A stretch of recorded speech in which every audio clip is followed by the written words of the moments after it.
Hola, soy José Luis de Elpsion Creative y este es el séptimo vídeo para el curso de diseño y modelado 3D con Blender. Este curso está organizado por el CISPA e impartido en el CPIFP Corona de Aragón. En este vídeo vamos a aprender a usar el sistema de escultura que incluye Blender, que permite modelar los objetos como si se trataran de arcilla. Este sistema nos servirá para cuando el objeto que pretendamos crear no se ajuste al resto de métodos. Bien. Como este método solamente nos va a servir para unos determinados casos y seguramente encontremos otras soluciones para realizar objetos, pues sobre todo de tipo más orgánico o que por ejemplo han sido moldeados de otra forma, lo vamos a ver un poco rápido, ¿vale? Para acceder a este sistema vamos a pulsar aquí en la parte de debajo, a la izquierda, donde pone Object Mode, y vamos a cambiar al modo Sculpt Mode. Bien, este sistema, por definirlo rápidamente, lo que es bastante parecido a cuando utilizábamos la edición proporcional, ¿vale? Voy a entrar un momento en el modo de edición. Cuando utilizamos el modo de edición proporcional, que cogíamos un vértice y al moverlo podíamos hacer que influenciara a los demás. Aquí, en lugar de seleccionar vértices y moverlos, vamos a trabajar sobre el objeto en general, y esas transformaciones proporcionales se van a realizar por medio de pinceles. Los pinceles van a ser como si fuese otro tipo de curva. Va a haber varios tipos que van a hacer diferentes cosas y van a ser como aplicarle el tipo de curva a la transformación del objeto. Realmente un cubo es un objeto muy malo para empezar, pero os va a servir para ver más o menos cómo funciona esto. ¿Veis? Que al pulsar con el botón izquierdo, pues estamos moviendo los vértices. Es por la herramienta que tenemos, que es de tipo de pincel de escultura, de aumentar como si fuera masilla. Aquí tenéis, al pinchar aquí, venéis todos los pinceles que vienen con Blender, y hay más pinceles que se pueden añadir, que vienen por medio de otros add-ons que podéis descargar en diferentes sitios. Hay varios artistas o varios programadores que han creado más pinceles. Aparte de eso, podéis personalizar con todos los parámetros que hay aquí el pincel, para que realice diferentes tipos de función. Bien, lo primero, voy a salir de este objeto, voy a volver al Object Mode y lo voy a borrar y voy a crear una esfera. ¿Vale? Este objeto es más interesante para ver los resultados del modo escultura.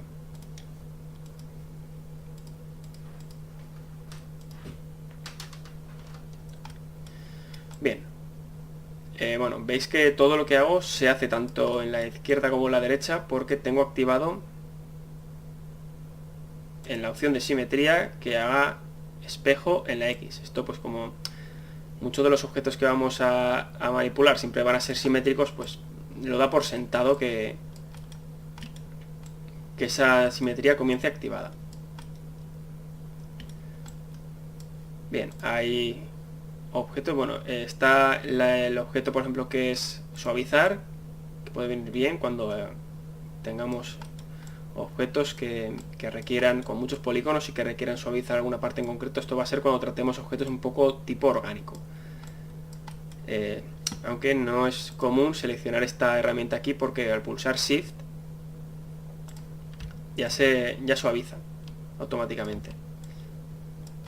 Bien, igualmente este objeto, esta esfera, sigue teniendo demasiados pocos polígonos para que veamos bien el tipo de transformación que hace esto. Así que vamos a activar otro modificador que hasta ahora no habíamos visto, que es multiresolución. Hay dos que son muy parecidos, que son multiresolución y subdivisión de caras, subdivision surface. La diferencia es que este de multiresolución nos permite tener como varias capas de subdivisiones y nos permite que podamos movernos entre una y otra. En este caso, pues lo subdividiríamos. Al salir del modo de escultura veríamos el objeto con pocas divisiones, y en el modo escultura y en el modo de renderizado pues lo veríamos con dos capas o sea, con dos niveles de subdivisión. Dos niveles sería como darle dos veces al botón de subdividir cuando trabajábamos en el modo de malla de objeto. Si comparamos este objeto, por ejemplo, con Subdivision Surface, este divide y ya está. Lo que pasa es que al venirme yo al modo de escultura, lo estaría tratando, yo estaría manipulando este objeto en la escultura, no estaría manipulando el objeto subdividido. Entonces, el modo de multiresolución sí que nos permite ver el resultado de la subdivisión. Lo malo es que si bajamos el nivel, pues puede tener resultados bastante imprecisos. Bueno, aquí podemos ver, o sea, subdividirlo un poco más, podemos ver mejor lo que hace esto. Nos permite hacer modelos mucho más orgánicos, de aspecto mucho más complejo, por decirlo de alguna forma, que de otra forma pues serían más costosos de hacer o tendrían un aspecto mucho más predecible, mucho más artificial, por decirlo de alguna forma. Esto nos permite trabajar de una forma más orgánica. Este sistema lo utilizaremos cuando sean algunos determinados objetos que van a requerir de un uso especial. Por ejemplo, supongamos que estamos haciendo una escultura de un edificio y en esa escultura de ese edificio pues hay a su vez una escultura, por ejemplo, de una mujer o de un hombre. Pues no vamos a modelar simplemente con polígonos esa mujer, ese hombre. Nada de lo que hemos visto nos ayudaría. O sea, podríamos, pero sería mucho más lento y mucho más complicado.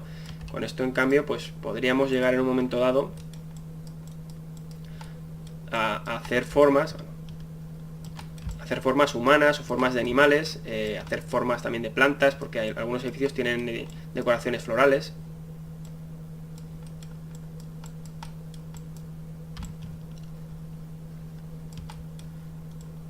Bien, pues así vemos un poco por encima cómo funciona esto.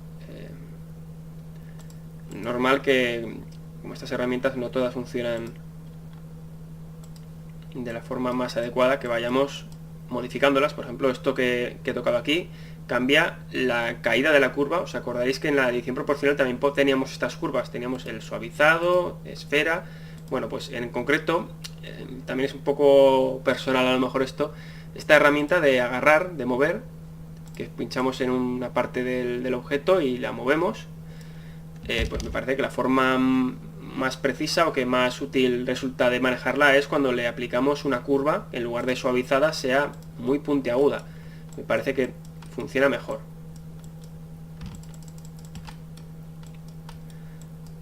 Vale, pues bueno, esto, bueno, como decimos, nos serviría para hacer cosas más orgánicas.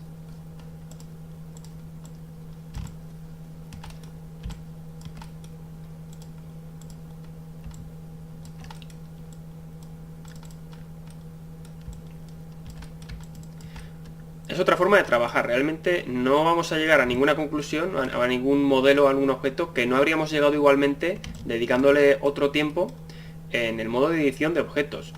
Pero como es comprensible, para este tipo de objetos, para objetos sobre todo de muchos vértices, nos va a permitir modelarlo de una forma a lo mejor menos precisa, pero que va a ser mucho más rápida y va a compensarnos trabajar así. Bueno, esta sería la forma básica de manejarlo, la forma que viene por defecto. Hay una forma, o sea, esto tiene una complicación, una molestia, por decirlo de alguna forma, un defecto, y es que conforme vayamos haciendo el objeto más grande, los cuadrados que lo forman se van a ir ampliando, van a ser cada vez más grandes algunos, y en un sitio vamos a tener los vértices muy juntos y van a tener como más detalle, y otros van a estar más estirados. Nos va a dificultar hacer según qué formas. Por ejemplo, este que nos permite hacer surcos, pues aquí estos vértices están empezando a coger ya mala forma y sin embargo, pues esto que no nos interesaba tanto tiene los vértices muy juntos y podríamos hacer más fácilmente otras formas que no tendrían por qué ser necesarias. Pues bueno, para mejorar este sistema tiene una función que se llama DIN-topo. Es un nombre sin más, otra jerga, no tiene traducción. Tiene una cosa mala, lo único malo que tiene es que si nosotros tuviéramos texturas puestas en este objeto, al utilizar el DIN-topo, se perdería esa información y tendríamos que volverlo a mapear. Esto nos va a destrozar prácticamente el objeto, pero con una finalidad. Lo activo y me avisa de que la información de los vértices y todos los modificadores se van a perder. Este modificador lo voy a quitar. Volvemos aquí, he perdido la carita que había hecho, pero bueno, ya veréis cómo va a dar igual. Esto se puede trabajar de dos formas. El detalle, o sea, esto lo que hace es crear subdivisiones de forma automática conforme vamos trabajando. Se puede utilizar de dos formas, que las subdivisiones sean relativas al tamaño del pincel o que sean absolutas, que sean constantes. Yo les recomendaría utilizar la constante, aunque nos va a dar más flexibilidad que sea relativo. Y ahora voy a explicar en la práctica en qué se diferencia en esto. Ahora vemos que esto está dividido en una serie de cuadrados y de triángulos. Y voy a hacer un poco más pequeño esto. Si yo empiezo a dibujar aquí, vemos que esto ahora tiene mucho más vértices que esta parte de atrás, donde he tocado como la resolución de detalle. Esto va por píxeles, pues por tamaño de la pantalla. Cuanto más me acerque, más subdivisiones va a hacer, ¿vale? Si ponemos aquí con la visión de rayos X, veremos que tenemos una zona con muchos vértices. Vamos a ir al modo objeto, mejor al modo de edición. Esta zona tiene ahora muchos vértices. Esta tiene menos, pero más que la media, y el resto del objeto pues tiene los polígonos los tiene enormes. ¿Vale? Esto tiene su lado malo, y es que luego texturizar esto va a ser una pesadilla. Y bueno, pues que va a haber zonas que se pueden juntar incluso con demasiados polígonos, porque nos hemos acercado, nos hemos alejado, y como es relativo a dónde estamos, el que divida más o divida menos, pues nos va a permitir detallar algunas zonas muchísimo más. Pero claro, también cuando nos alejemos y pulsemos por ahí, pues vamos a perder ese detalle que habíamos ganado. A mí me gusta trabajar este tipo de herramienta poniéndolo con detalle constante, constant detail.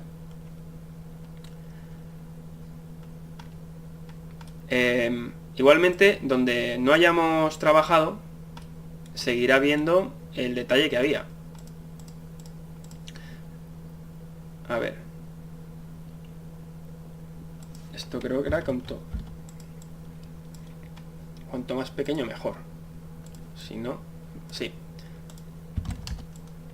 Vale, cuanto más pequeños van a ser las separaciones entre vértices, ¿vale?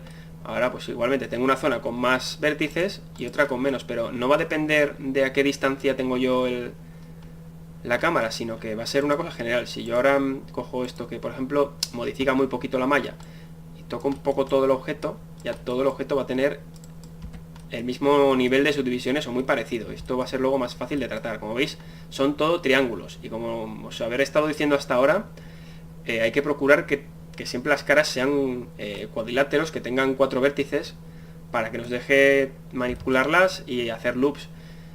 Como digo, cuando recurrimos a este tipo de herramientas de tipo escultura es porque con otras herramientas no nos va a ser posible, o nos va a costar muchísimo llegar a la conclusión al objeto al que queremos llegar, o sea, al resultado al que queremos llegar. Podemos utilizar el Alt-J para intentar forzar que estos triángulos se conviertan en cuadrados. Como vemos, lo ha intentado en todos los que ha podido, pero hay muchos que es imposible. Y desde luego no vamos a gastar tiempo en ir uniendo los vértices uno a uno para luego ir volviendo a unir más vértices y volver a intentar que todos sean cuadrados. En este tipo de objetos los texturizaremos también de otra forma, de una forma diferente a la que vamos a texturizar el resto de modelos que hagamos. cuando entremos en modo edición lo más fácil es que se desactive esto. Y bueno, lo vamos a tratar de otra forma, con lo cual no nos preocuparemos tanto de que las caras sean cuadradas. Y bueno, pues como estáis viendo con esto, pues hay que dedicarle paciencia. Es una forma de trabajar diferente, o sea, tampoco es, no es que sea ni mejor ni peor, sino que es diferente y sirve para otras cosas diferentes. Ahora, como el detalle es constante, yo esto puedo crearlo indefinidamente, ¿vale? Puedo ampliar el modelo indefinidamente y crear, por ejemplo, formas retorcidas que de la otra forma, si ahora lo desactivo y lo intento hacer aquí, esto mismo, este gancho que he hecho ahí, veis que cada vez son más grandes los polígonos, porque lo que está haciendo es estirar, no está creando polígonos nuevos, está estirando los que hay y no permite seguir ampliando esto en otra dirección.